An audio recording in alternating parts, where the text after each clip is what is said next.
আসসালামু আলাইকুম প্রিয় শিক্ষার্থীরা, এই ভিডিওতে আমরা ক্লাস 6 এর ইংরেজি বইয়ের 16 পৃষ্ঠার B3 এর প্রশ্নের উত্তরটা নিয়ে আলোচনা করব বাংলা অনুবাদ এবং উচ্চারণ সহ।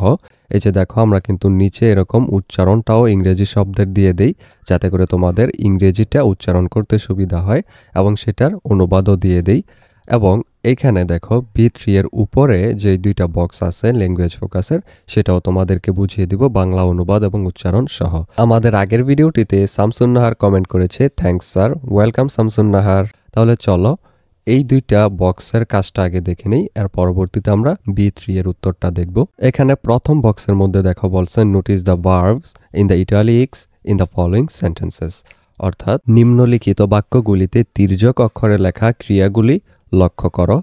এই যে এইখানে দেখো, তির্যক অক্ষর মানে হলো ইটালিক অক্ষর। ইটালিক অক্ষরগুলো এরকম একটু তির্যকভাবে থাকে। এইটা, তারপরে এই যে এখানে ওয়েক্স, তারপর এখানে ওয়াক্স, এই যেই ওয়ার্ডগুলো আছে এগুলোকে আমাদের লক্ষ্য করতে বলা হয়েছে। তো এখানে প্রথম যেই বাক্যটা ছিল সেটা হলো Bulbul collects rubbish from the Shankar area in Dhaka, অর্থাৎ বুলবুল ঢাকার শঙ্কর এলাকা থেকে আবর্জনা সংগ্রহ করে। এখানে আমাদেরকে এই ভার্বটা খেয়াল করতে বলা হয়েছে। দেখো, আমরা জানি মূলত ভার্ব হলো কালেক্ট, ওইটার সাথে কিন্তু এখানে এই যে এস আলাদা যুক্ত হয়েছে। হ্যাঁ, এই জিনিসটাই খেয়াল রাখতে বলা হয়েছে, এসটা যে আলাদা যুক্ত হয়েছে সেটা। তো এখানে দেখো, এরপর বিয়ের মধ্যে everyday he wakes up at 5 o'clock and walks along the streets of Shankar. এখানেও কিন্তু দুইটা ভার্ব, এই যে ওয়েকের সাথে এস যুক্ত হয়েছে, আবার ওয়াকের সাথে এখানে এস যুক্ত হয়েছে। এটার অর্থটা হলো প্রতিদিন সে 5টায় ঘুম থেকে ওঠে এবং শঙ্করের রাস্তায় হাঁটে। এরপর এখানে আমাদেরকে এই যে এসগুলো যুক্ত হয়েছে সেটা সম্পর্কে বলছে যে we talk about usual routines in simple present tense. In simple present tense the verb takes an s or es if the subject is any one person, he, she, etc. আমরা সাধারণ বর্তমানকালে স্বাভাবিক রুটিন সম্পর্কে কথা বলি। সাধারণ বর্তমানকালে যদি কর্তা একজন ব্যক্তি, সে বা তিনি হয়, অর্থাৎ হি, শি এরকম কিছু হয়, অথবা যে কোনো একটা নাম হয় এরকম বোঝায়, তাহলে ক্রিয়াপদে এস বা ইয়েস যুক্ত হয়, অর্থাৎ ভার্বের সাথে এস বা ইয়েস যুক্ত হয়। এখানে তুমি যদি একটু খেয়াল করো, দেখো তো এখানে কিন্তু হি দেওয়া আছে দ্বিতীয়টায়। হি মানে হলো সে একজন, এবং এটা কিন্তু কথা বলতেছে প্রেজেন্ট টেন্সে। প্রেজেন্ট টেন্স মানে কি বর্তমানকালে, এবং এটা হলো প্রেজেন্ট সিম্পল টেন্স, অর্থাৎ সাধারণ বর্তমান। আমি আশা রাখি তোমরা টেন্স সম্পর্কে জানো। যদি তোমরা টেন্স সম্পর্কে না জানো তাহলে ডেসক্রিপশনে লিঙ্ক দেয়া আছে, সেখান থেকে আমাদের টেন্সের ভিডিওটা দেখে নিতে পারো, তাহলে তোমাদের এটা বুঝতে অনেক সুবিধা হবে। এটা আছে হলো প্রেজেন্ট সিম্পল টেন্সে, অর্থাৎ সাধারণ বর্তমানকালে। যদি সাধারণ বর্তমানকালে থাকে তাহলে সাবজেক্টের পর যে ভার্বটা আসে সেই ভার্বের সাথে এস অথবা ইএস যুক্ত করতে হয়। তো এইখানে আবার উপরেরটায় দেখো বুলবুল, বুলবুলও কিন্তু একজন ব্যক্তিকে বুঝাইছে। এই থার্ড পারসন সিঙ্গুলার নাম্বার বা একজন হলেই তোমার কিন্তু এস বা ইএস যুক্ত করতে হবে প্রেজেন্ট সিম্পল টেন্সের মধ্যে। এটার মধ্যে তাই এস যোগ করা হয়েছে যেহেতু বুলবুল একজন। এরপর দেখো 2 নাম্বার বক্সে আরও একটা কাজ দেওয়া আছে। এখানে বলছে notice the verbs in the following sentence in italic, অর্থাৎ নিম্নলিখিত বাক্যগুলোতে ইটালিক অক্ষরে লেখা যে ক্রিয়াগুলো আছে সেগুলোকে লক্ষ্য করো। প্রথমটা হলো the people in Shankar area became very upset. এখানে দেখো বিকাম থেকে বিকেম হয়েছে, এটার মানে হলো শঙ্কর এলাকার মানুষ খুব বিচলিত হয়ে পড়েছিল।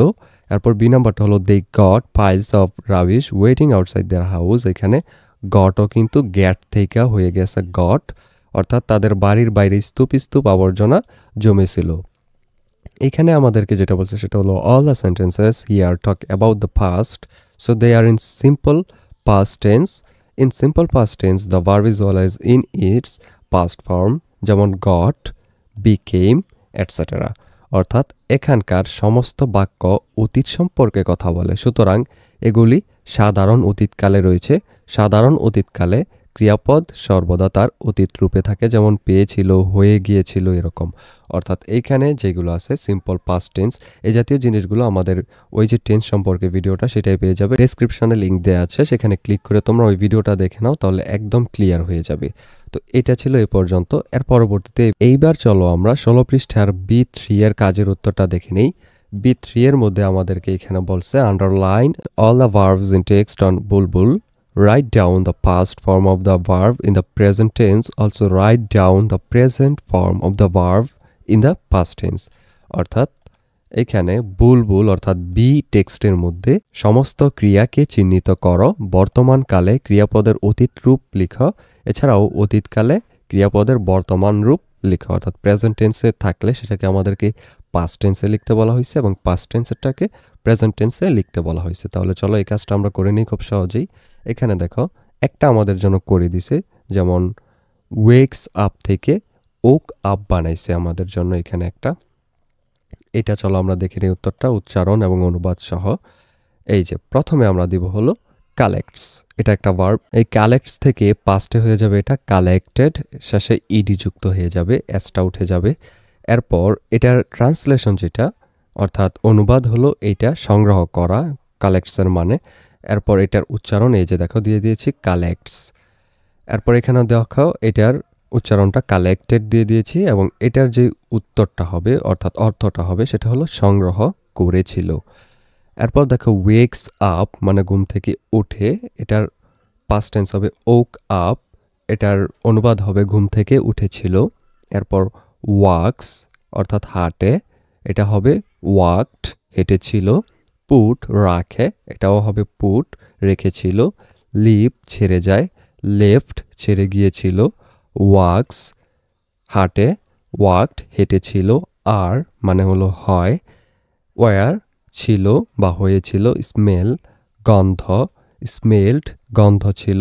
এরপর ডাজ মাইন্ড বা ডাজ নট মাইন্ড, এখানে নট হবে, ডাজ নট মাইন্ড থেকে হবে ডিড নট মাইন্ড অর্থাৎ কিছু মনে করেনি। এরপর টেক্স আউট অর্থাৎ বের করে নেয়, এটার জন্য হবে টুক আউট বের করে নিয়েছিল। পুটস রাখে, এটার জন্য হবে শুধু পুট রেখেছিল। বিলিভস বিশ্বাস করে, এটার জন্য হবে বিলিভড বিশ্বাস করেছিল। এরপর ইজের জন্য হবে ওয়াজ এবং ওয়ার্কসের জন্য হবে ওয়ার্কড। এরপরেরটা হলো ওয়াজ, এই ওয়াজের জন্য হবে ইজ, কারণ এটা কিন্তু পাস্টে আছে। যেগুলো পাস্টে আছে সেগুলোকে আমরা প্রেজেন্টে নিব, আর এখানে যেগুলো প্রেজেন্টে ছিল সেগুলোকে আমরা পাস্টে নিয়েছিলাম। তো ওয়াজের জন্য ইজ হয়েছে। তারপর কুড নট কাম, এটার জন্য হবে ক্যান নট কাম। তারপর ওয়ারের জন্য হবে এম অথবা আর। এরপর গট পেয়েছিল বা হয়েছিল, এটার জন্য হবে গেট পায় বা হয়। বিকেম হয়েছিল, এটার জন্য হবে বিকাম হয়। কেম ব্যাক ফিরে এসেছিল, এটার জন্য হবে কাম ব্যাক ফিরে আসে। কালেক্টেড সংগ্রহ করেছিল, এটার জন্য হবে কালেক্ট সংগ্রহ করে। তারপর এখানে ডাজ নট ওয়ান্ট হবে, নটটা উঠে নাই এখানে, তোমরা নটটা উঠিয়ে নিবে। ডাজ নট ওয়ান্ট অর্থাৎ চায় না হবে, চায় না, এটার জন্য হবে ডিড নট ওয়ান্ট চায়নি। ফলস অর্থাৎ পড়ে যায়, এটার জন্য হবে ফেল পড়ে গিয়েছিল। রিয়েলাইজেস মানে বুঝতে পারে, এটার জন্য হবে রিয়েলাইজড বুঝতে পেরেছিল। স্টপস থামে, এটার জন্য হবে স্টপড থেমেছিল। এরপর লাস্টেরটা হবে উইল টার্ন অর্থাৎ পরিণত হবে, এটার জন্য হবে টার্নড পরিণত হয়েছিল। এগুলো আবার প্রেজেন্টে আছে তাই এগুলোকে আমরা পাস্টে নিছি, আর এখানে কয়েকটা ছিল হলো পাস্টে, এগুলোকে আমরা প্রেজেন্টে নিচ্ছি। তোমরা এইগুলা খাতার মধ্যে লিখে নিবে। এই ভিডিওটি এই পর্যন্তই। ভিডিওর এই পর্যায়ে একটা আপডেট জানিয়ে রাখি, যারা সবগুলো বিষয়ের প্রাইভেট একই জায়গায় কম খরচে পড়তে চাও অথবা পড়ালেখার পাশাপাশি ইংলিশ স্পোকেন শিখতে চাও বা গ্রাফিক্স ডিজাইন শিখে স্কিল ডেভেলপ করতে চাও, তারা ডেসক্রিপশনে দেওয়া লিঙ্কে ক্লিক করে বিস্তারিত জেনে যদি ভালো লাগে তাহলে যে কোনো কোর্সে ভর্তি হয়ে যেতে পারো আজই। এবার চলো ভিডিওতে ফিরা যাক। পরবর্তী ভিডিওতে আমরা এর পরবর্তী লেসন 6 ইট স্মেলস গুড এইটার এর যে অনুবাদ আছে সেটা নিয়ে আলোচনা করব উচ্চারণ সহ। সেটা পেতে হলে অবশ্যই চ্যানেলটিকে সাবস্ক্রাইব করে রেখো এবং তোমাদের সবগুলো বইয়ের আনসার এরকম পেজ বাই পেজ আমাদের চ্যানেলের প্লেলিস্টে দেওয়া আছে।